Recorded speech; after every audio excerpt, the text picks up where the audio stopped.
Hey, everybody, welcome to the True Crime Squad. I'm Christy Brower, here with my sister, co-host, and partner in all things crime, Katie Weaver. Hey, Katie, how's it going? Hello.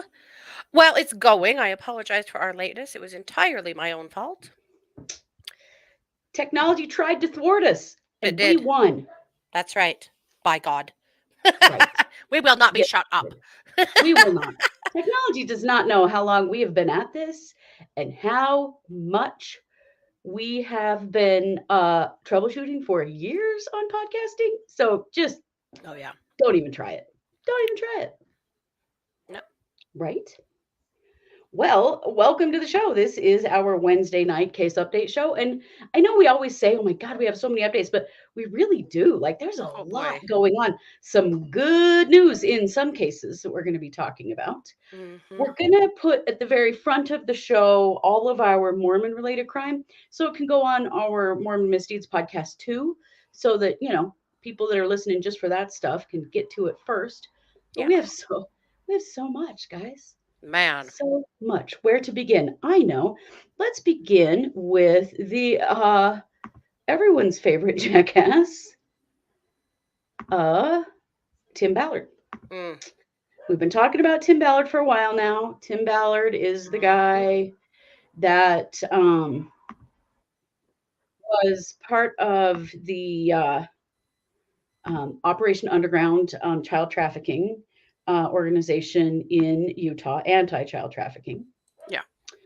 And well, we know some things have been coming out that are not so good about him. He's been in some trouble. He stepped down from Operation Underground Railroad this summer. He also stepped down from Glenn Beck's trafficking organization, and there'd been some rumors of flying. And now we have some like genuine information. Mm-hmm. But I'm going to tell you that the best way to do that is to share a little press conference and some news that happened with him just today to tell you about the lawsuit that's been filed against him from 5 women who allege sexual harassment / assault and coercion from him. So we're going to start right off with this press conference because I think it's just the best way for you to get a feel for what's going on here. Yeah. So I'm going to share my screen right now so y'all can see this. We are going to do a full episode on this next week for Mormon Misdeeds, and it'll be here for everybody as well, breaking down the 84-page filing of this lawsuit. Mm-hmm. But let's just start with this. Ongoing story involving Tim Ballard and the nonprofit he founded, Operation Underground Railroad. We've learned both Ballard and Operation Underground Railroad and others are now being sued in a Utah court. It's a story Fox 13 News investigative team has been following for 3 years now. But it wasn't until about a month ago that new allegations of sexual harassment came out against Tim Ballard. Then, just a few weeks ago, an attorney for the woman accusing Ballard spoke publicly, alleging sexual assault and fraud by the man who was supposed to be rescuing people from human trafficking. Tonight, Fox 13 News has its hands on that complaint, and we've been combing through its dozens of pages. As Fox 13 News investigative reporter Nick Carlisle explains, the women suing Tim Ballard and OUR contend those trips they took with him overseas were not what they appeared to be. This is a photo of talk show host Glenn Beck with M. Russell Ballard of the Church of Jesus Christ of Latter-day Saints and Operation Underground Railroad founder Tim Ballard. The two Ballards are not related, and Tim Ballard is the only man in this photograph named as a defendant in the lawsuit. Among the plaintiff's claims, Tim Ballard used the Mormon faith to manipulate people. I'm the bad guy in the story. I'm the bad guy in the story that rescued over 7,000 women and children. Tim Ballard has denied any wrongdoing. Neither he nor representatives of Operation Underground Railroad, or OUR, returned messages seeking comment Monday. Al suelo todo, todos al suelo. The 5 women say they are Utah residents who worked with or for OUR. The rescue operations typically involve first-class travel for OUR personnel, the lawsuit says, and in strip clubs and massage parlors, Ballard sometimes drank alcohol until he passed out. Our involvement with Operation Underground Railroad was rooted in our commitment to fighting against human trafficking. But while engaging in that noble cause, we were subjected to sexual harassment, spiritual manipulation, grooming, and sexual misconduct. The suit described the couple's ruse, where Ballard and a woman he selected would go undercover. The women say the ruse became a means for sexual grooming, that Ballard would share a bed or shower with them. The women described unwanted touching and coerced sex acts. One paragraph in the suit says, Ballard would insist that the women stay silent about their alleged sexual encounters with him because if they told anyone, it would put everyone's lives at risk. On the ops mission, it was necessary to save the trafficked children, and because he was blessed by President Ballard to be future president of the United States and then the prophet of the Mormon Church. The behavior of Tim Ballard crossed the line, and these women cannot remain silent. The plaintiffs say OUR and its board learned of Ballard's behavior, but it stayed silent in order to make money earlier this year from the film The Sound of Freedom, which dramatizes Ballard and the rescue missions. The 5 plaintiffs are asking for damages to be proven at trial. Their attorneys are planning a news conference for Wednesday. In the studio,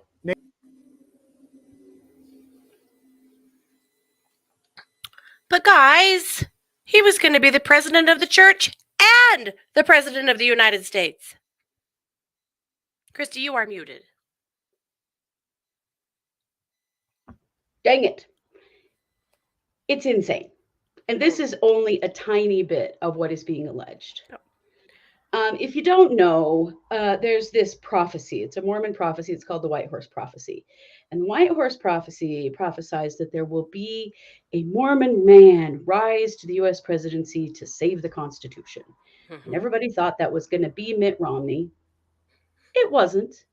When the country is hanging by a thread. Yes, when the country is hanging by a thread. So next, apparently in line was Tim Ballard. Now, as you know, the Mormon Church, very famously now, has completely separated themselves from Ballard. John DeLynn on the Mormon Stories podcast has it on very good authority that the Mormon Church has, in fact, excommunicated Tim Ballard. It's pretty clear they've had some heads up about what was coming. Well, people in Tim's ward are saying that he is no longer showing up on their rolls, which is essentially what happens when somebody is removed. His wife and kids are there. But he's not. One of the things from that brief that really caught me. So Mormons don't drink, right? But they were pretend drinking in, these foreign countries to trick the traffickers. And they'd know if you weren't drinking, they'd be suspicious.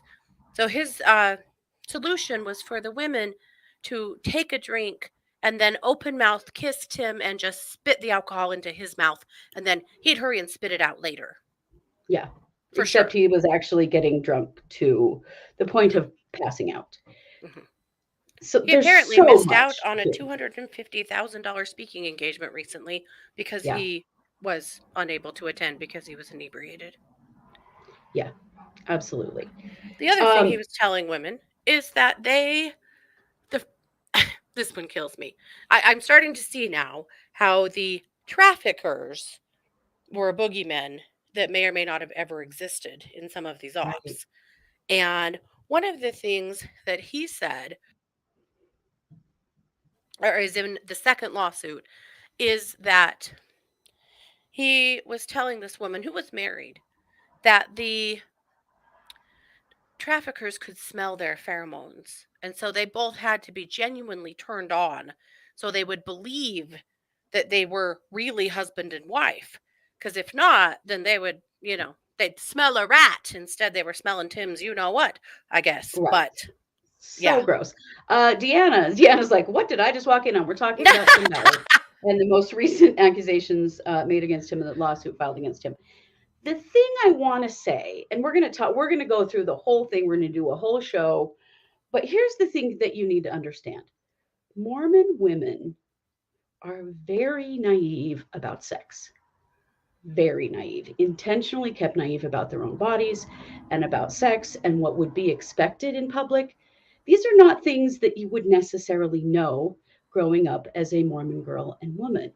Mhm. They're much more vulnerable to the pressures that he placed upon them. If you are not familiar with that, I want you to go to Netflix and watch a documentary called Abducted in Plain Sight. It is the story of a woman from Pocatello, Idaho, which is where we went to college. It's 50 miles from where I live, and about how a good member of the church who was friends with her parents abducted her and sexually assaulted her multiple times over many years. And no one really understood what was happening, least of all her. Mhm. Keeping women in the dark about a lot of stuff Mhm. is useful. And Mhm. Tim Ballard has taken advantage of that in a big way. Yeah. Clearly, that's what's being alleged here. So Mhm. we're going to talk a lot more about it, that there were actual practice sessions before they went on their operations Mhm. where they had to, sometimes he would interview a woman to see if she could go on an operation for him. And she might have to give him a blowjob to prove she could Mhm. as part of the op. Yeah. But these women did it thinking they're Mhm. doing what's there to help children. And I know it probably sounds insane to think that they didn't understand, but I Mhm. got to tell you, this doesn't surprise me No. being raised as a Mormon woman. Yeah. We definitely had to do a lot of our own research in our 20s because we didn't Oh, get yeah. anything. No. Any, Absolutely not. but definitely watch Abducted in Plain Sight because it will explain a lot of this and why these women went along. Mhm. Genuinely did not understand. Mhm. And they were And pressing him. And he had this backing of M. Russell Ballard, who is the president of the Quorum of the 12. He's like fourth in line in Mhm. power in the Mormon church, which is very revered. Mhm. Yep. And the fact they said that he was blessed by Ballard, which in the Mormon church, Yeah. giving blessings is a big deal. And only Right. men can do it.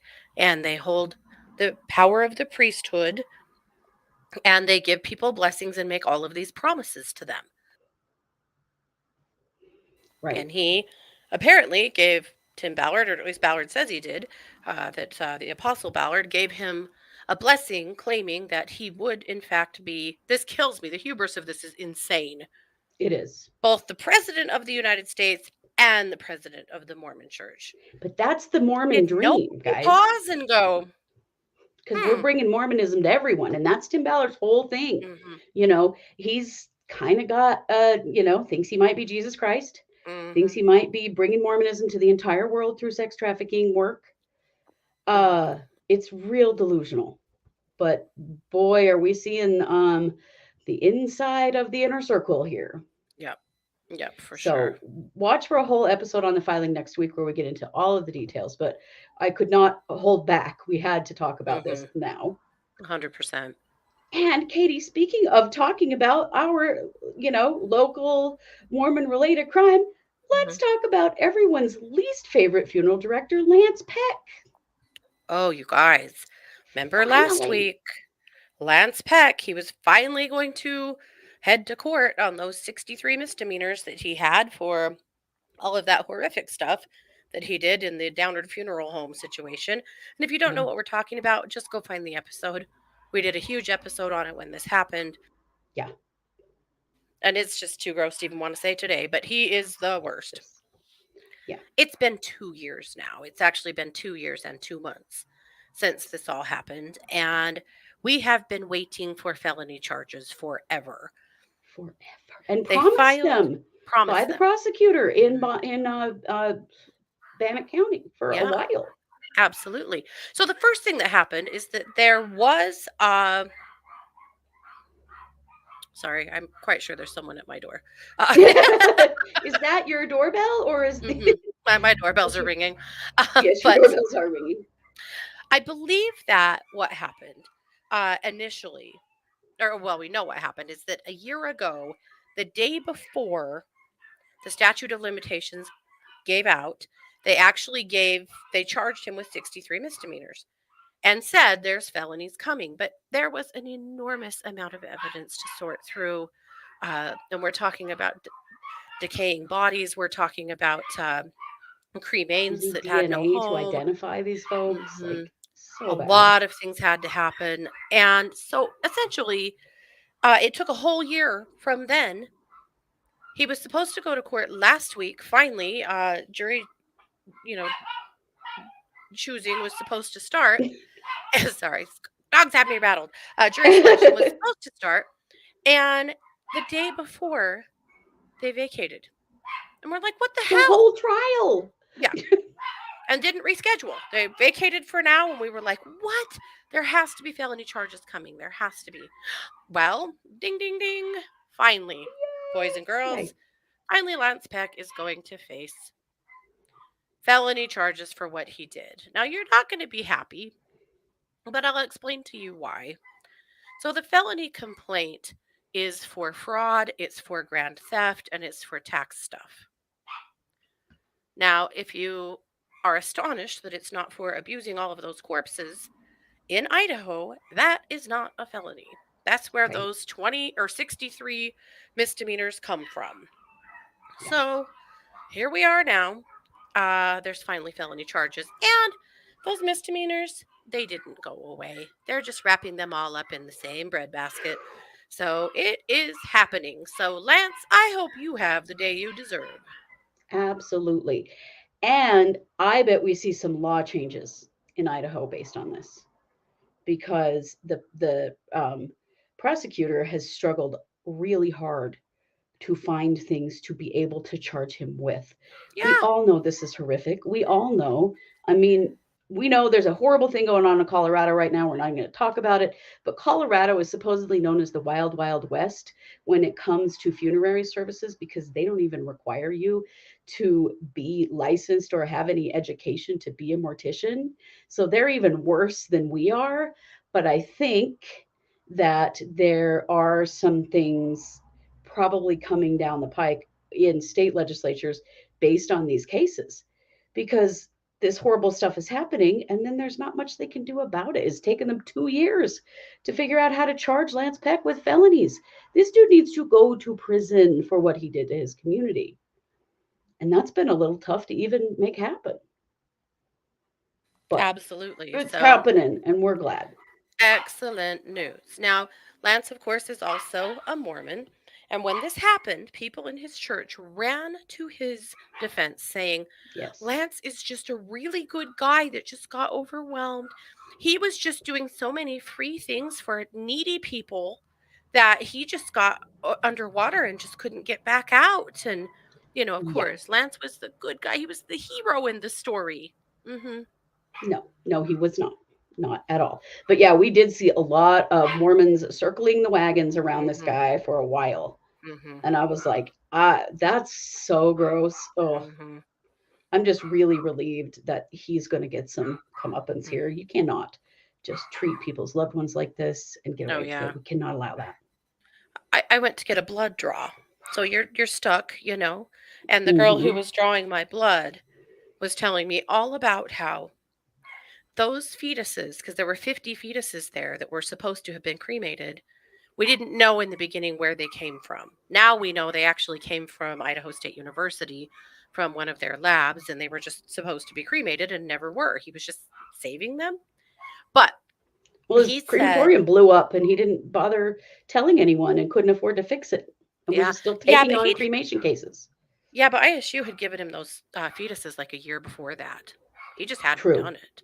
But anyway, but before we knew that, we just knew there were 50 fetuses. This girl drawing my blood tries to tell me, Lance is in my parents' ward, and he is the nicest person. And all of those fetuses were from unwed mothers that were just like having abortions and miscarriages, and we're just bringing those fetuses to him to cremate for free. That's the story that was going around. Utter bullshit. Typical of our community bullshit. Well, and like Amy said, how many funeral homes would have reached out and helped if they knew he needed help? They would have, but he would have lost revenue because as soon as this happened, several places reached out, did funerals for free, did the cremations, dealt with everything they possibly could to help these families get their loved ones taken care of. They would have done that if he had reached out and said, "Look, I'm in big trouble. My crematorium blew up. I've got all these bodies. I'm in big trouble. I need help." He would have had help. Sure. But he didn't But want to lose the revenue of what he was taking on. right, and he was being He's paid. trash, He'd man. been paid for a lot of cremations that he didn't do. Yeah. Yeah. Yeah, absolutely. So, and it's true that, a lot of people actually, you actually have the option. You can witness a cremation. And at this point, I'm thinking that might be a good plan, just to Mhm. be sure. We have seen so many of these funeral home cases since Downard Funeral Home happened.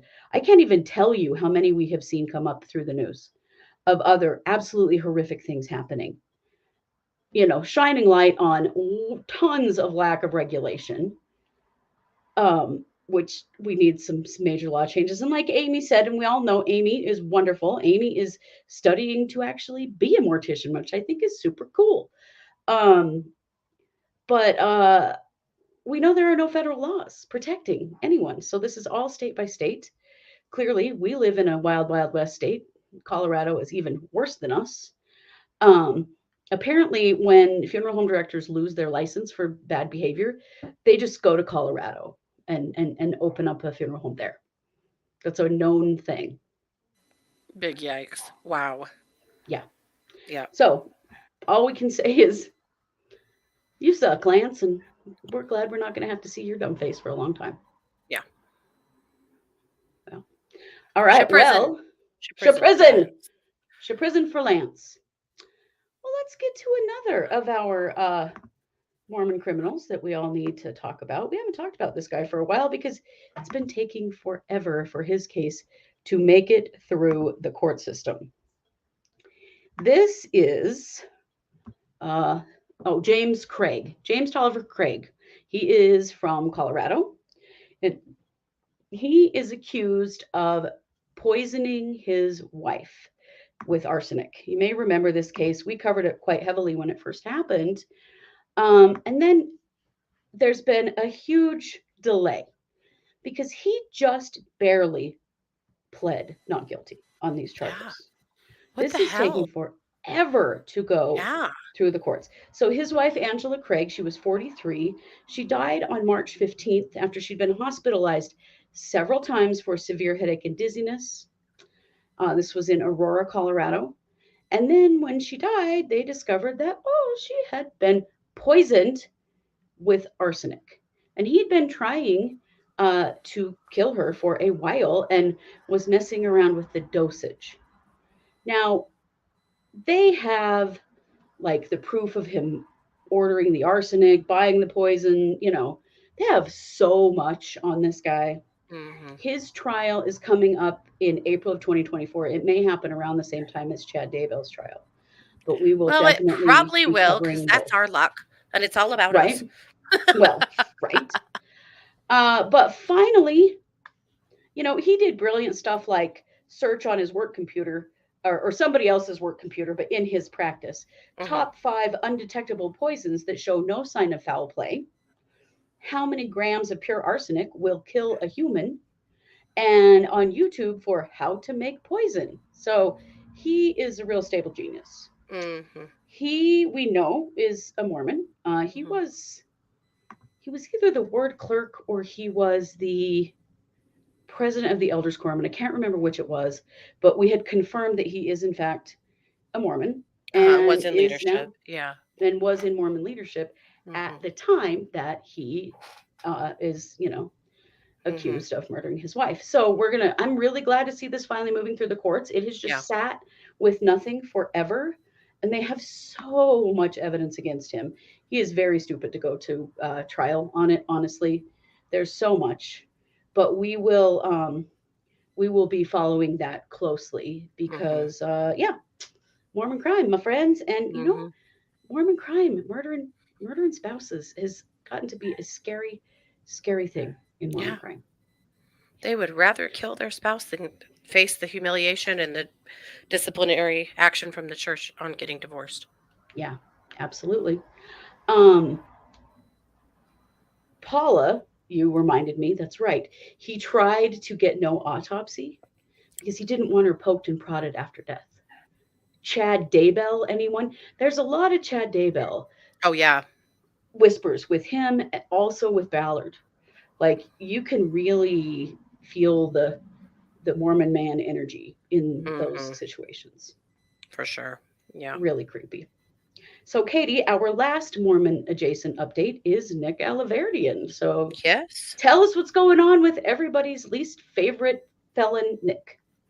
Well, Nick, is a former Mormon as well, as you Mhm. know. And Nick, of course, we finally received word earlier this summer that the sheriff that was hearing his case, his extradition case in Scotland, had finally agreed, yes, he really is Nick Alahverdian. He's not Arthur Knight, the sad little He's orphan also boy not from Nicholas Ireland. Rossi. People keep saying Right. Rossi. That is his legal name is Alerian. Rossi is his stepfather's name, not his. But Nicholas Alahverdian. So we've been waiting for the official extradition order that actually had to come from a judge. Well, that was signed last week. And we went, okay, we're going to see you in Utah, bitch. Here we come. Well, not so fast. Not quite. He has now been arrested again.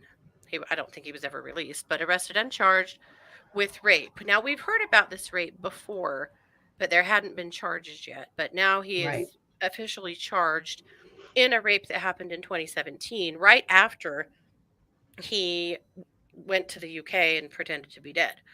Yeah. And so, and this happened in England, and we wondered if this was ever going to happen. It was actually one of the arguments of his defense was that he can't be extradited because there's allegations that he raped somebody here in the UK, and he hasn't even been questioned on that yet. So we probably better keep him here. Boo. Well, Yeah. now there are official charges. So he may not be coming back to the U.S. as quickly as we were hoping. This may Dang, I very was well so put ready a to go to wrinkle his in that. hearing. Right, because they don't want to give him up and extradite him back to the U.S. just to extradite him back to the UK. So he's probably going to stay Right. put right now and be tried. And if Lucy Letby's trial told you anything, trials in the UK take even longer than trials in the US. So we don't know what's going to happen. But he is finally officially charged with that rape. And good, because his victim from London deserves justice. Most definitely. But Most his victims definitely. here in Utah deserve justice too. So I Yeah. really hope that both of those things can happen. I'm hoping that the countries just pass him around until they've convicted him of all of the bullshit he's done. Because, innocent people don't fake their own death and run to another country. They just don't. Just saying. But, allegedly for educational purposes only, as we all know. Yeah. No, they're retrying Letby on one count next year. Good. Yes, they are, because they didn't quite get her Lucy Letby on everything, which I think is really great. Yeah. Oh my goodness, so much. Okay, let's talk about Ellen Greenberg. Ellen Greenberg was murdered, and I'm just going to say murdered because we all know she was, in Philadelphia in 2011, stabbed to death. Her case is the case that was stupidly ruled a suicide. I want to show you a couple of, just so you know, these are kind of graphic. They are not crime scene photos. They are reproductions of her crime. But the whole dumb story here is that she took a kitchen knife and stabbed herself to death in the chest and in the back of the head and in the back. Ridiculous. Well, her family has been suing to try to get her case investigated as a murder. They just lost that case, unfortunately. So now they're appealing. They also have a civil suit going on. This is all going on in Philadelphia. Well, something that just came to light is that after when her crime scene was a complete nightmare, it got cleaned up rather than investigated because they just were sure it was a suicide because stupid. Yeah. Corrupt. I don't even know. Well, the knife that stabbed her to death was never tested for fingerprints. Never tested, guys. It To was this day. buried in her chest. Yeah. Buried. As if she would have had the strength or ability to do that Can you after imagine stabbing being able to do that? herself a gazillion times already. Yeah. About the head, neck, and face. Yeah. And it never occurred to anybody to look for fingerprints. You've got to be kidding me. So the family is calling for it to be tested. If it's got nothing on it, then it's been wiped. That's suspicious. If it was her, it should have her fingerprints, right?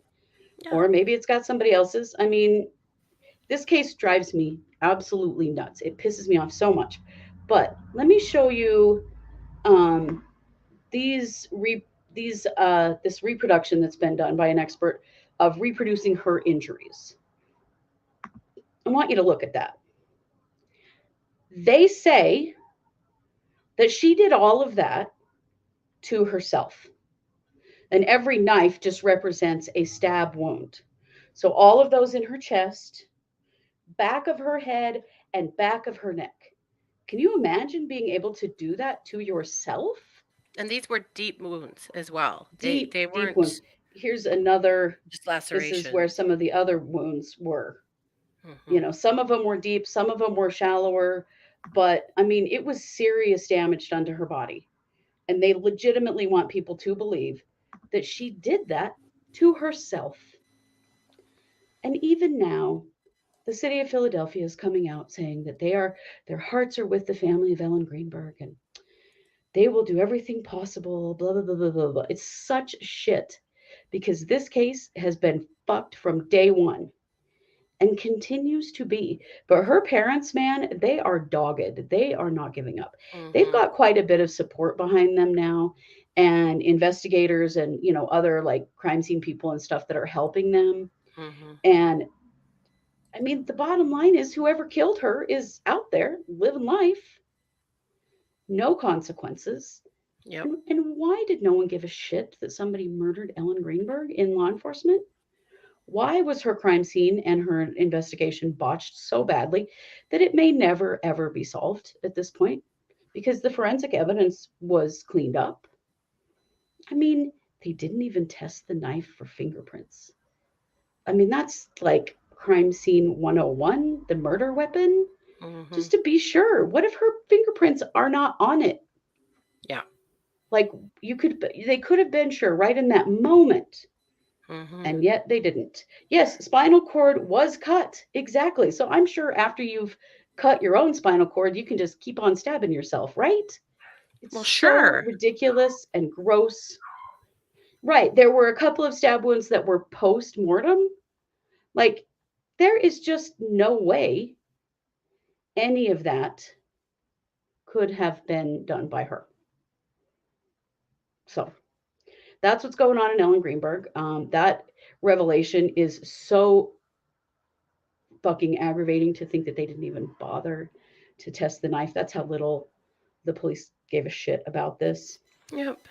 And yes, they did allow some of her fiance's family to take her laptop, file the crime scene, just they did come in and fuck stuff up. Yeah. Because the first thing they thought when they walked in that door was suicide. I mean, who are these idiots? But there are questions about, you know, there were associations with the police related to her fiance, and there are lots of questions. Yeah. So that continues to march on, and for that, we're glad. Katie, some stuff happened with Carly Russell today. You want to tell us about that? Oh, Carly Russell. Do you guys remember Carly Russell? I hope you don't.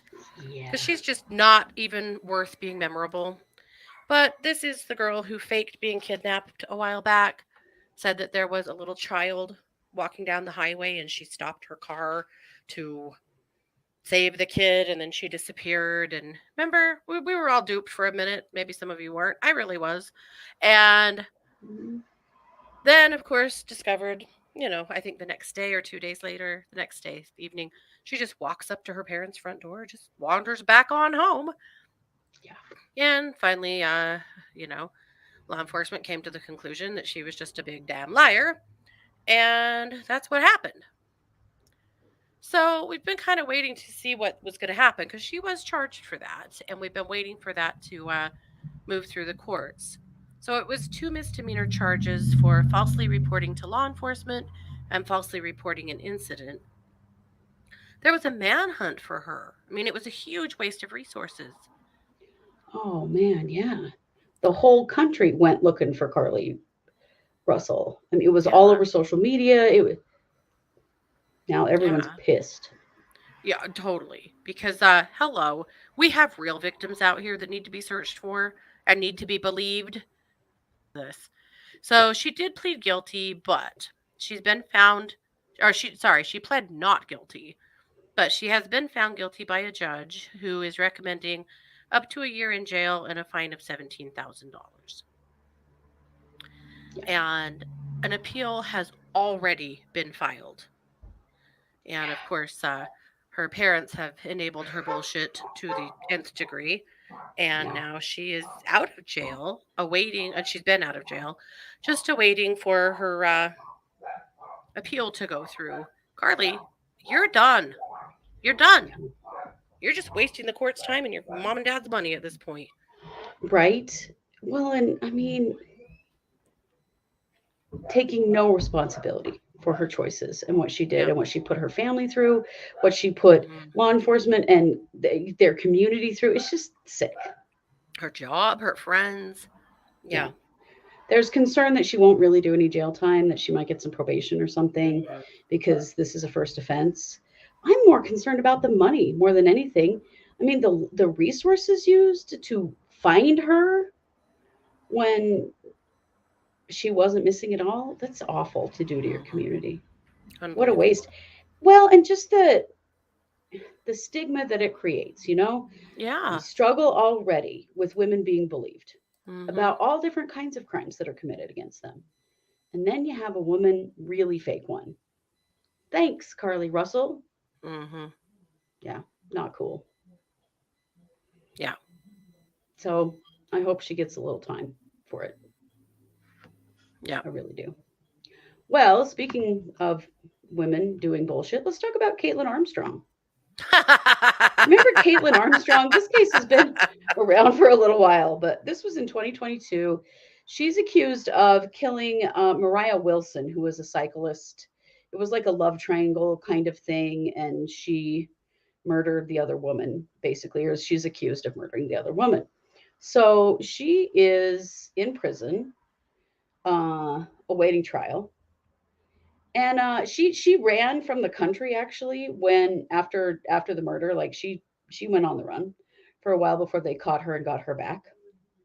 But today she was taken to a doctor and was with the police, with like the prison staff or the jail staff or whoever, and tried to make a run for it in Austin, Texas. Can you even? So, second time. Jesus, lady. I mean, you're going to have to come to terms with what you've done here. Yeah.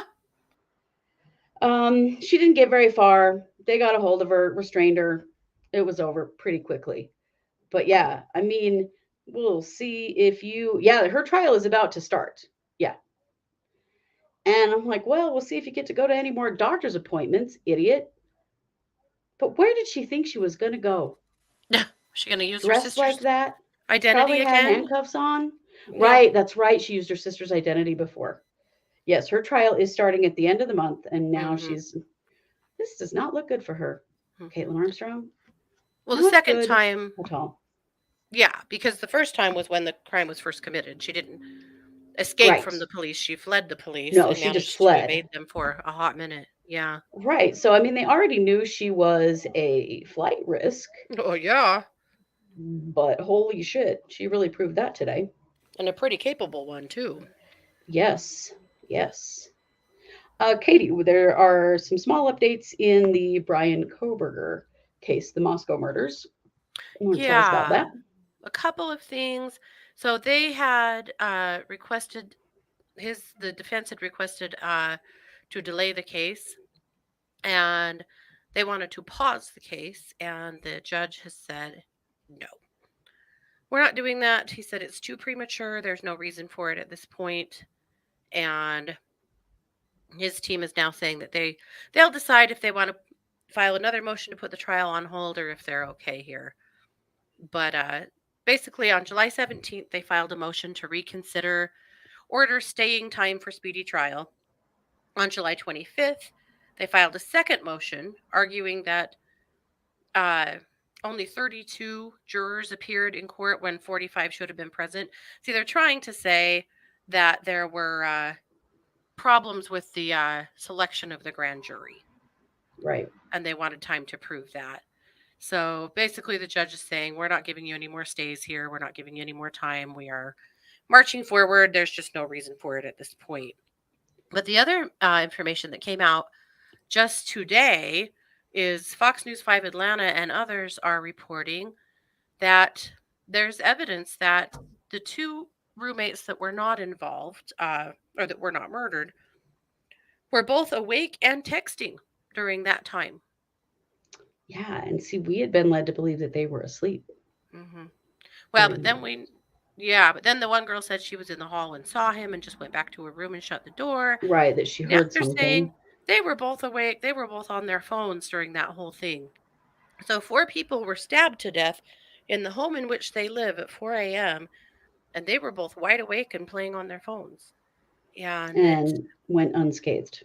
Mm-hmm.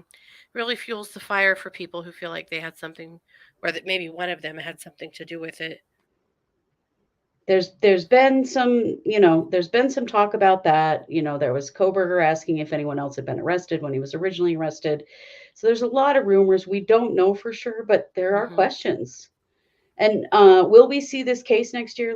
Lindsay wants to know for trial. I think it's possible. Yeah, Coburger by the end of next year. He has waived speedy trial now. Mm-hmm. And so I think it's possible. But the other thinking around this is that they're just testing everything, testing the evidence to see if it's worth going to trial, because this is a death penalty case. Yeah. And it's still very possible that they will not go to trial if they can't get any inroad, and they have made none. The defense has tried a lot of different inroads to, say that things are, were inappropriately done through forensics, the grand jury, all of that stuff. My jackass neighbor has just fired up his truck. I'm sure you can all hear it. He does this about 10 o'clock at night, every night. That truck doesn't drive. It must have a bad transmission. And so he likes to sit out in it and rev it until I might set off the siren on one of my lights to scare people. I think the cops are coming because it's driving me nuts. Anyway. Yes, Christy, they were texting each other, yes. And that information came from Steve Gonsalves. I think it's really concerning. Steve needs to shut the fuck up. He is going on news reports. He's saying that he has some intel from the grand jury, that from people that were present for the grand jury. And he's going on interviews and just, letting this stuff slip. And he needs to shut up. Steve, what are you doing? Do you want justice for your daughter or not? Because you're putting it in jeopardy right now. Right, because there was a grand jury, so there's not been a preliminary hearing. So there's a lot of evidence that we don't know what they have, and it would best be kept quiet until trial. Is it not breaking the gag order? I mean, yeah, I don't know what they're going to do to the parents over the gag order. The gag order really covers the attorneys and their staff. But he is, Amy says, my neighbor is brothers with yours.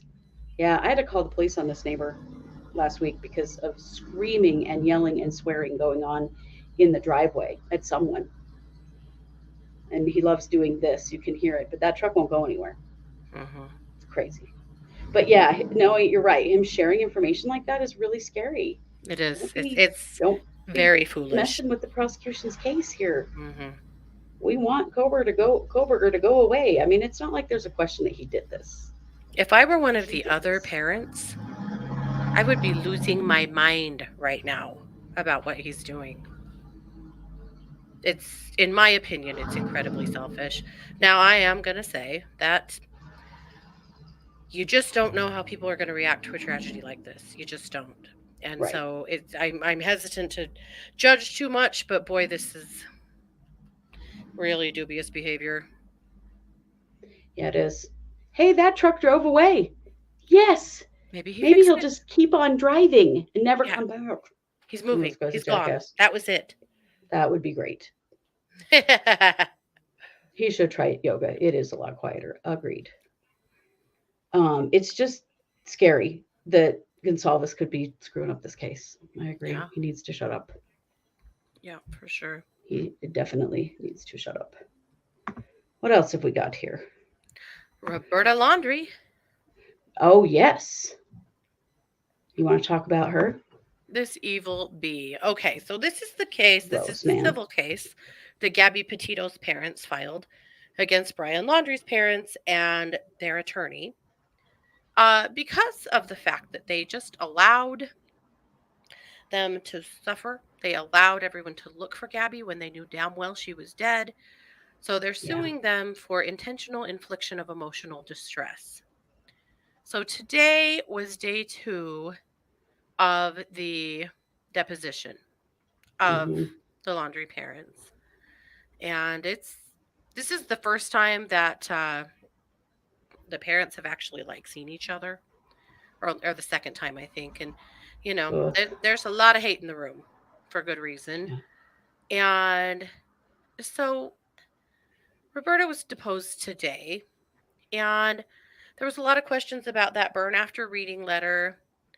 There was apparently they have some new evidence that isn't being discussed, of course, yet, but there were some questions about that. And basically what's being said about Roberta is that she was as cold as ice, showed absolutely no emotion, just was completely flat the entire time. But you guys want to know what that motherfucker drove? Any guesses? Any thoughts? Yeah, just Brian's Mustang. Just the Mustang. That was a big part of the investigation while Brian was missing, while they knew Brian was dead. The one that was left in the parking lot at the nature reserve where his body was later found. Yeah. So gross. So I'm sure just to send a little message, she drove that to the deposition. Yeah. Awful. Awful. I so just afterwards, afterwards, the former attorney, Steve Bertolino, made a public statement and said, once again, there were no surprises on our side. And their attorney, the Petito's attorney, is so sick of this shit. And he's made a statement regarding Bertolino's statement that there were no surprises on their side. Of course not. They've been hiding the truth and refusing to give Joe and Nicole the answers they so desperately needed for 2 years. Bertolino makes it sound like it's just another day in his and the Laundrie's life, but it was an emotional, gut-wrenching, and eye-opening day for Joe and Nicole. They learned exactly what the Laundries and Bertolinos knew while they were searching for any information on Gabby but failed to disclose. The level of insensitivity of Mr. Bertolino is never ending. Yeah, never ending. Yeah. Just hideous. These are the grossest people on the planet of Earth. They are the worst. They really are. Yeah. Just horrible. Mm-hmm. Okay, a couple other things. Brooks Houck. So Brooks Houck has finally been charged in the murder of Crystal Rogers.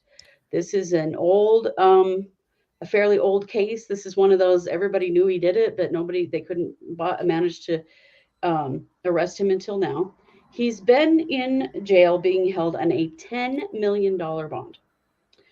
Guess who's staying in jail on a $10 million bond? Aww. Houck.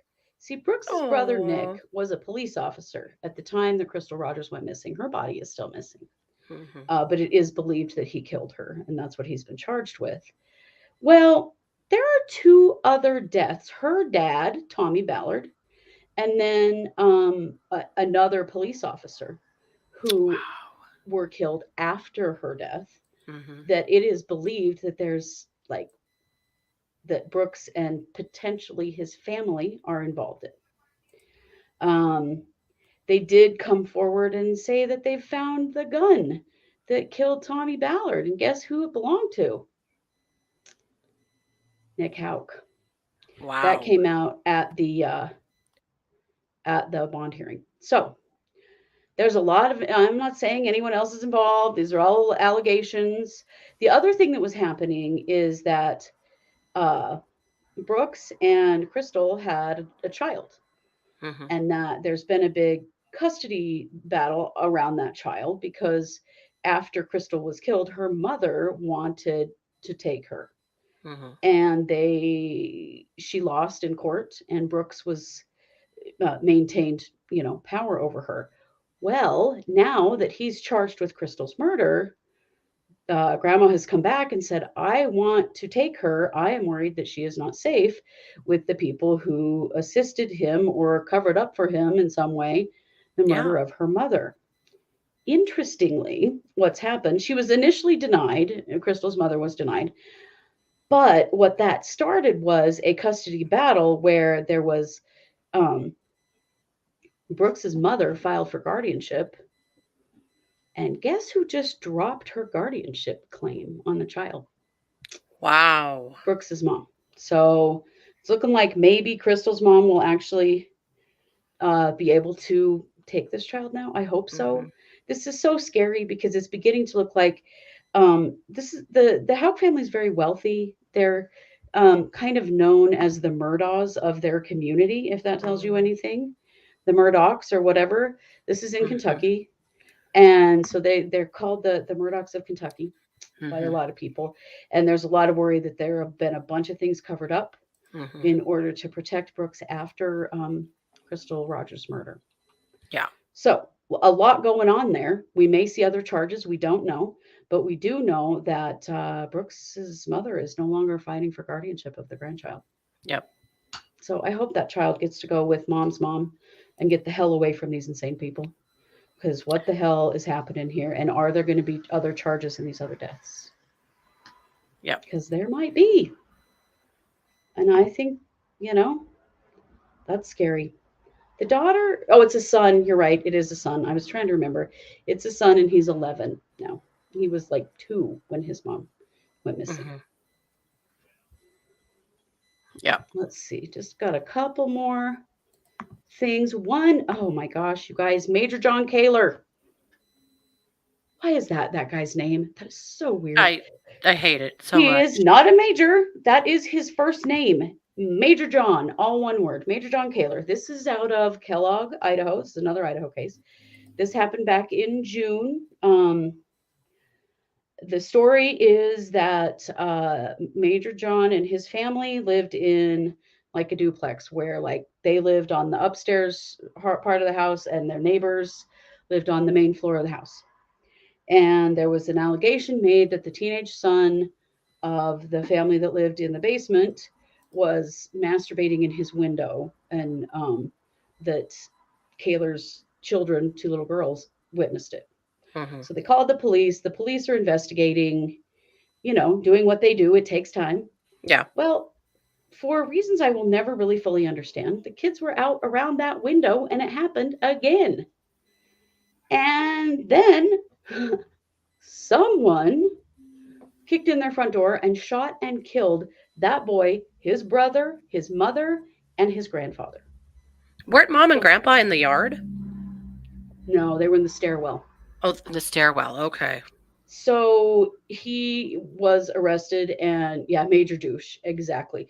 So he was arrested and charged with 4 counts of first-degree murder. And there's a big fight going on right now about whether or not this is first-degree murder. And there's just been a filing to dismiss counts 1 and 2, which are the first-degree murder charges of the mother and grandfather.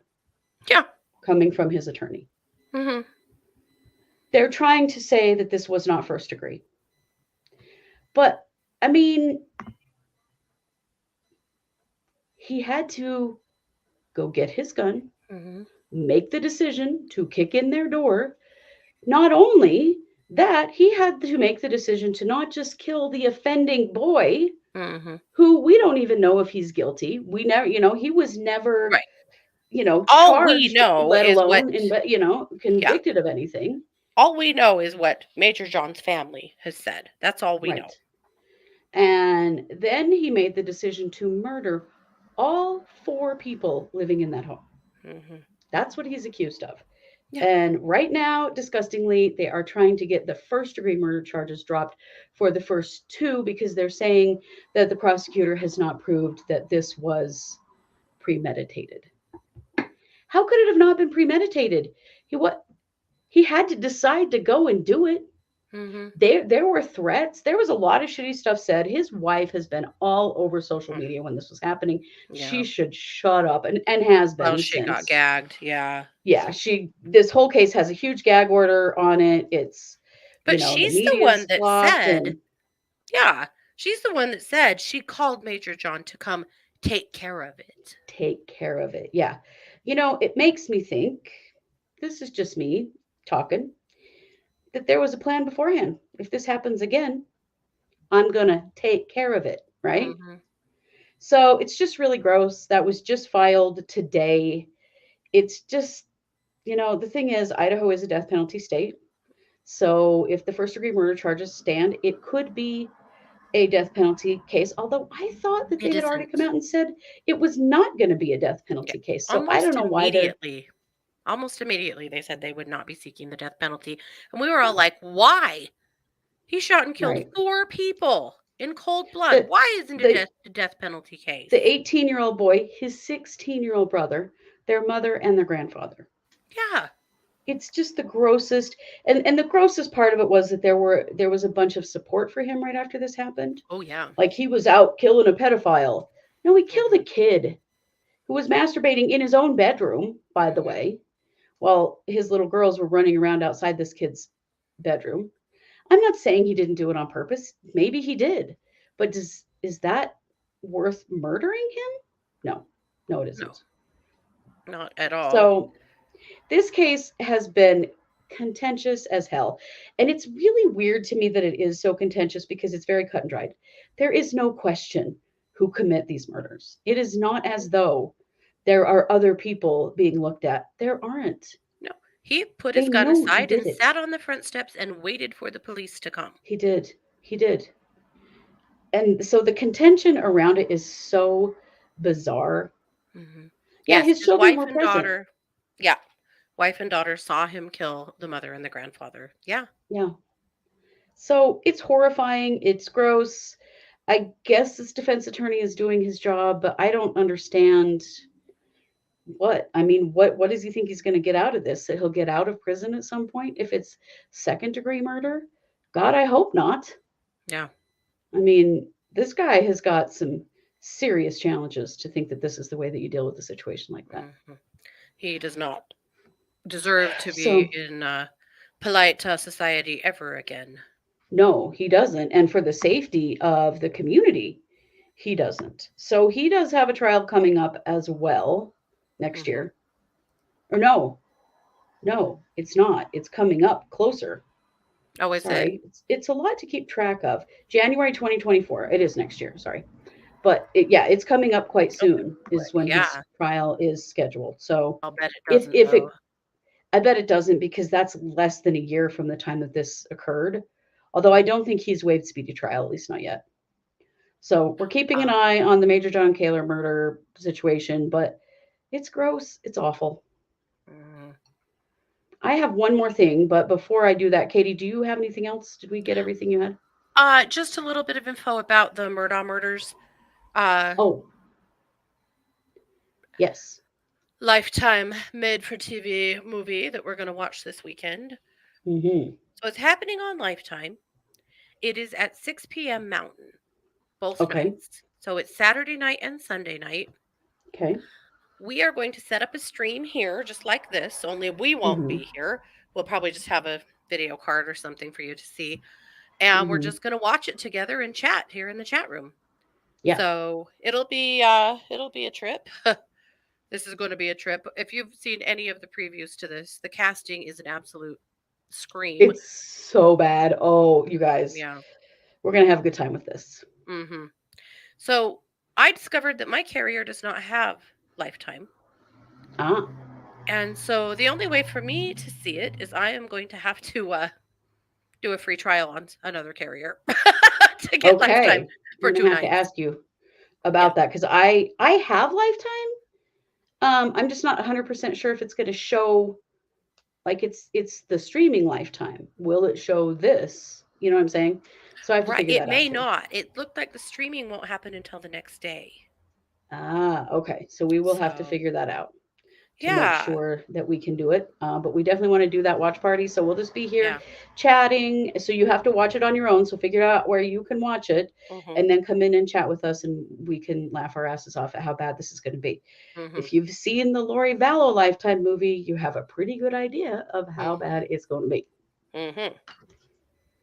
So, the last thing that we have tonight is that it is the 30-year anniversary of Stephanie Crane going missing. Mhm.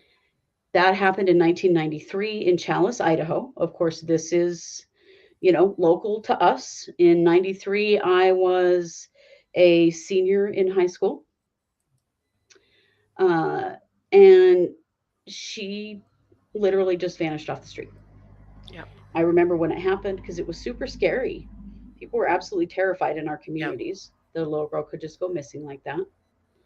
And she's never been found. Her body's never been found. There's just nothing. She just vanished. Mhm. So I wanted to just mark that because it's been 30 years. We've talked about Stephanie Crane before.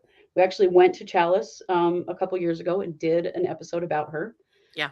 What I'm showing on the screen right now is her missing poster with an age-enhanced photo of her at approximately 31 is when this was done. Mhm. Just to show like what she would look like now potentially if she in fact, was kidnapped or trafficked or whatever and is still living. So just a lot of love to her family, Yeah. many of whom have passed away, Yeah. who have not survived finding out what happened to her. And Yep. it's one of those things where that is a very small, insulated community. I have always felt that there are people who know what happened to Stephanie Crane in Challis, Idaho. Definitely. And It absolutely destroyed her parents. It destroyed their lives. it did. Everything went to hell for them after this. Yeah. Yeah, really, really sad situation. And to think that it's 30 years and we still don't have any idea where she is. No. So we just wanted to say her name, show her picture, Mhm. just remember her. Just think about her. Yep. Absolutely. So this is, of course, Wednesday night case updates. So we will be back Saturday night and Sunday night for the watch party. You'll see us schedule it as a live here on YouTube. So if you just subscribe and hit the bell so that you get notifications, you'll see those lives come up. So you can join us for a live stream chat while we watch the train wreck of the Lifetime movie about the Murdaugh murders. And then we'll be back next week with a deep dive into the Tim Ballard lawsuit. We're going to go deep into that filing. It's 84 pages long. We're going to tell you all about it. It includes all kinds of pictures and all kinds of stuff. It's really good. It's going to be some really interesting information. Also gross, but because he's a pig. But we'll get into all of that plus a lot more next week. Absolutely. Do want to remind you that if you love what we do and you want to support us, there are several ways to do that. You can join our Patreon at patreon.com. Just search True Crime Squad. We do 2 extra episodes for our patrons there every month. It's a nominal fee. You get extra content and it helps support us. You can join our subscription here on YouTube where we do a special watch party once a month for just our members here on YouTube, and you can do that. It's also a nominal fee, but it supports us. And if you just want to buy us a coffee or help us out, because we put a lot of time and energy into this and we put our heart and souls into it because we love it. If you go to our website, which is truecrimesquad.com, there's a way to buy us a coffee or to send us a tip on PayPal. So both are much appreciated, never expected, but definitely appreciated. Certainly. Yeah. Yeah. Well, y'all know it. We are the True Crime Squad. Thanks for being here. Take care.